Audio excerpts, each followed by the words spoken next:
every serious meeting that you be there, you hear about them mentioning about AI. But the question is, how did we get here? That is what we are discussing today, the history of AI. So AI, simply we look at how innovations come. Innovations come through inspiration, where we are inspired by nature. When we look at the discovery of the inspiration that brought us to fly, is through us looking at the birds, how they fly. But that does not mean that we copied everything that we did.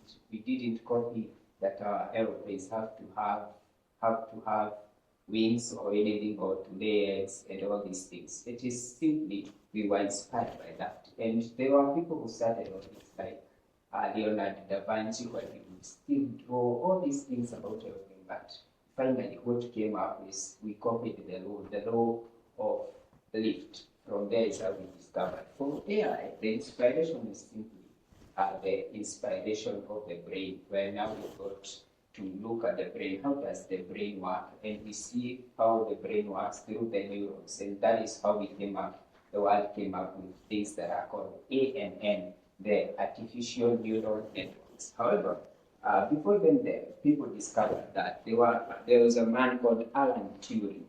Alan Turing was an English man. He was from England, and he had during the World War in 1939. And in that World War, the Germans were using a technology that is mainly known, that is called the Enigma. The Enigma was a place where the German army would get inspired. They would get their news and their updates through encrypted messages that were coded. Maybe A is changed to Q, how they would communicate, maybe how would they communicate, attack London at this time, attack this or do this. They had a way. So Alan came up with a technology, a mathematical formula that came and decoded all this information that the Germans would use. And from there, it's now when people started to think, can machine really think? Though he never achieved his goal, Alan Turing, because you will see that finally the England government persecuted him for something that is called the same way that the Ugandan would ask. They asked him, where are you?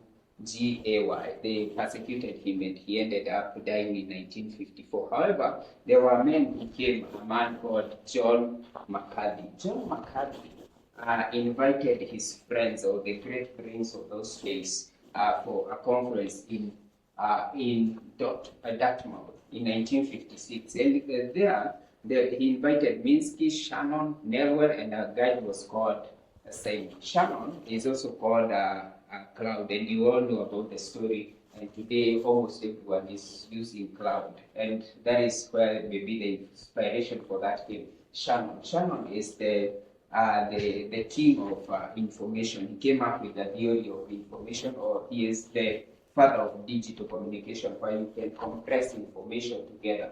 Then there were others. The two, Newell and Simon, had technologies that would discover them. They would come up with ways of coming up with mathematical formulas, which formula to be used in this meeting and which other formula in this and all that. So he came up with them, and they went for a conference for almost a month, and that is where now John McCarthy came up with the name artificial intelligence. And they helped people, and they told the people now the machines would start thinking and acting like human beings. And so he inspired people, and the government bought the idea, and they started funding this great project of coming up with machines that would operate like human beings. However, the things did not, the hype and the promise that they promised was not well received, and it never worked as they thought. The timing was poor. And so we went to the years 1970s, and in the 1970s and 1980s, we go to a season that we call the AI winter, where now the government stopped sponsoring things to do with AI. From there, the 1990s is when we had a comeback where there was the discovery of machine learning. Machine learning is just where machines learn through data. From that data, they are able to come up with ideas. They are able to come up with they are able to come up with solutions for something. They make decisions through the data that they have been fed. Through the past data, they can make the future decisions. So there was a comeback through machine learning. And the greatest from machine learning is when now the man we call Geoffrey Hinton, who is also called the godfather of AI, came up with the formula or the back propagation. Back propagation is where now machines learn from their own errors so that they can improve their decision-making process.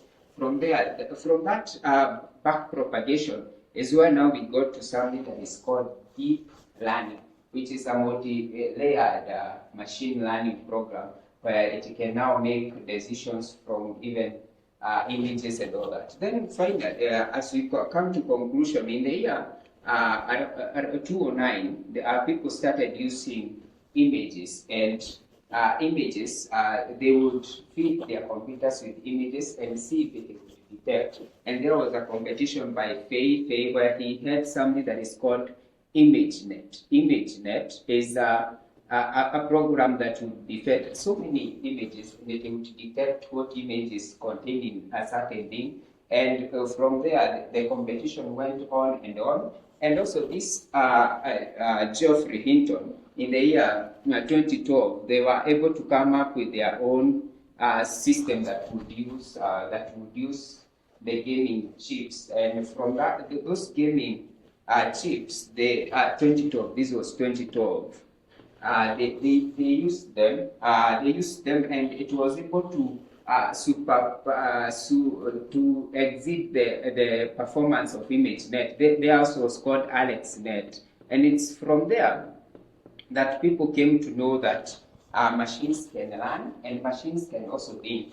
And from that, there came now a discovery of what we call the LLMs, the large language models, where it is the machines learning to predict the next thing. If you tell a machine to say, my favorite car through a probability, it won't give you maybe your food. It won't give my favorite color is glass or anything. It will give you like blue. So LLM is simply predicting using language. So that is where we got now to this level of LLMs, and the most common LLM that we know is ChatGPT and everything. So that is how we got to the to where we are in artificial intelligence. And the question is, what we are really looking at here at Vunoh is looking, shall we be part of this story? Shall we be the people who are not giving up? If you look at the whole of this story, it's people who never gave up. They had the image, and we all know that any discovery to come, we have first to use the law of the mind, where things are first created in the mind, then we create them physically, the law of the mind. We as Africans or even Kenyans, shall we wait and just see? That is the question that we ask ourselves. So just like we have learned about artificial intelligence, it's the same question that we learn. Artificial intelligence, they are improved through learning. So also us in this age, especially in the 21st century, what we need to know is to keep on improving our skills, improving and looking for the development. So we at Vunoh Global, we keep on updating you about artificial intelligence daily. So watch out at our social media pages. So thank you.